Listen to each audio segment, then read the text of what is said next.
Hi, my name is Ashley Gallegos, and today I will be performing how to prepare your patient's food as well as feeding them. So the first thing that you want to do is knock before entering. Then you are going to identify your patient. If your patient has any visitors, you are going to politely ask them to wait outside until you are done performing this procedure. And then you are going to identify yourself with your name and your job title. Before and throughout this procedure, you are to explain the steps that you are performing to your patient, and also throughout this procedure, you are to protect your patient's rights as well as be gentle with them. So the first thing you want to do is wash your hands, and then you are going to gather all of your supplies, and then you are going to identify your patient using 2 identifiers. And then you are also going to provide for privacy, so close the curtains, shut the doors, anything like that.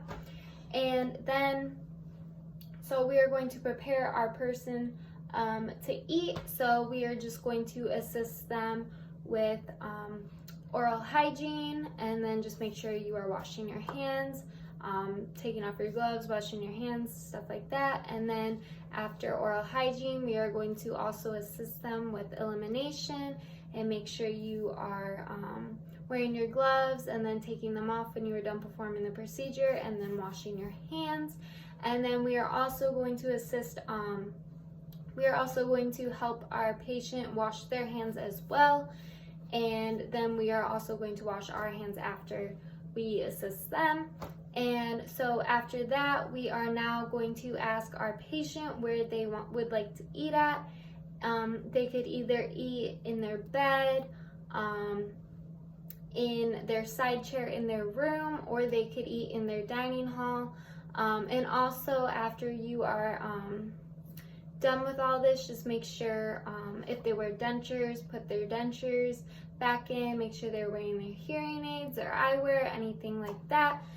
So my patient wants to eat in his bed, so I'm going to position him either in the Fowler's or the high Fowler's position. So I am going to position my patient in the high Fowler's position, and then I am also going to I'm going to lower the bed rail just because my chair, I want it to be eye level with my patient, so I'm just going to lower the bed. And then I am also going to make sure that the bed wheels are locked as well. So they are locked.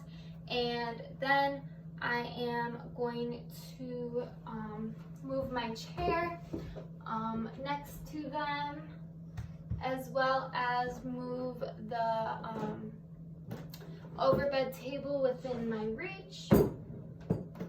And then I am also going to be placing a napkin across their chest. So if they get food on them, it goes on the napkin. And then I am going to be warming up their food. So after I have warmed up their food,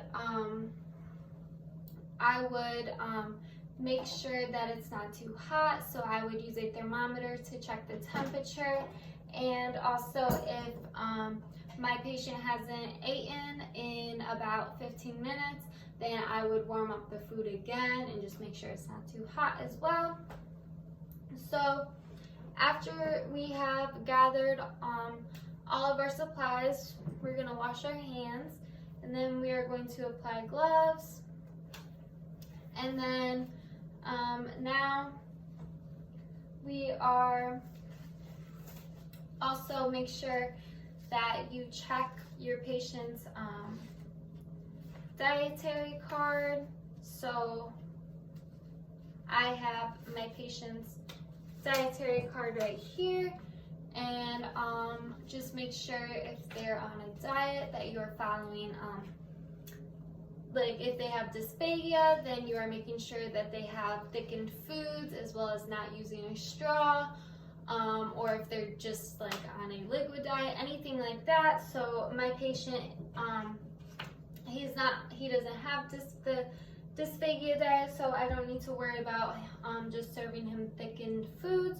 So now I am just going to be sitting eye level with my patient, and I am now going to be taking off the lids of the food that I have prepared for my patient, and now I am going to be telling him the food that I provided. So here is Jell-O, a hamburger, and soup. So I am going to now, I am going to be cutting the food into bite-sized pieces. So I'm cutting the Jell-O up, and now I am cutting the hamburger in bite-sized pieces for my patient. And the soup I do not need to cut up.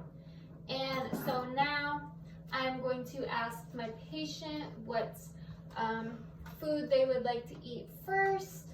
What would you like to eat first? Okay, so he said he would like to eat the hamburger, and he said that he would like mustard on it. And I looked at my patient's care plan, and he is only allergic to peanut butter, and I do not need to worry about serving him peanut butter. So I'm not going to be serving him that. I am going to be putting mustard onto the hamburger. So putting mustard on the hamburger, and now I am taking a spoon because we do not want to use a fork because that is a safety hazard. So now we are going to applying the hamburger on the spoon, and we want the spoon about 1/3 full. And then we are going to feed our patient. Okay. And before we serve our next bite, we want to make sure that our patient is fully done chewing, and we want to make sure that they have no food left over in their mouth when, before we apply another bite into their mouth. Okay. Now I'm going to be applying more hamburger. And throughout this procedure, we are to talk pleasantly to our patient, as well as encouraging them to eat as much as they can, but we do not want to force them to eat. Okay. My patient said that he doesn't want any more of the hamburger and that he wants some soup now, so now I'm going to be serving him soup. And fill this spoon about 1/3 full. Okay. So I just spilled a little bit on my patient's chin, so I'm just gonna take the napkin and just wipe off the soup on his chin. Okay, he wants more. And just wait until he's done. Fully done chewing or swallowing.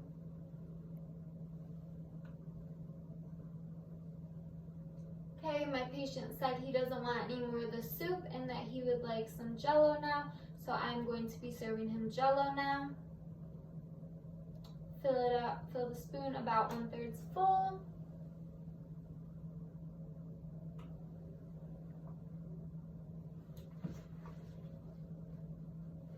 Wipe his face off a little bit. And then I'm also going to be asking him if he wants any fluid while I am serving him. So he said that he would like a sip of coffee now, so I'm going to provide him coffee. And my patient is not allowed to, is not able to drink out of a cup, so I provided a straw for him. So I'm going to make sure that none of the food is still in his mouth before I serve him coffee. So he has no food, so I'm giving him coffee. He said he wants a little bit more. Okay. Now he said he wants a little bit more of the Jell-O, so I'm going to be giving him the Jell-O now. Okay. Now my patient said that he is full, so I'm just going to make sure that there is no food on him. And then I am going to remove the napkin off of his chest. And now I am just going to remove my gloves and then wash my hands and then put on new gloves. And then I am going to just move this chair out of my way and then move the overbed table out of my way as well so I do not trip or anyone else doesn't trip on it. And then I would assist my patient with oral hygiene. And then after that, I would position my patient in a comfortable position that he would like and make sure that he is comfortable and in good alignment. And if he did have a bed rail, I would raise it up, but my patient doesn't have a bed rail, so I don't need to worry about that. And then I'm just going to make sure that the bed is in the lowest position as well as the bed wheels are locked. And then I am going to be applying new gloves, and then I'm just going to be cleaning the overbed table. So I would put, make sure that the lids are back on the food, and then just put the food in the serving tray, and then return the meal tray back to the dining hall, and then make sure my patient's done with drinking his coffee, so you could throw the coffee away. And then just make sure you put like the utensils back as well as the mustard, anything like that. And then just clean the overbed table with a paper towel. And then also make sure you put the call-light back within your patient's reach. And then you could remove your gloves, practice hand hygiene. And then you are going to report and record your observations to the nurse, how much food they ate, what food did they eat, and then you could do an intake and output if needed. So I would say how much food my patient ate, such as his soup as well as his Jello, and how much coffee my patient drank as well.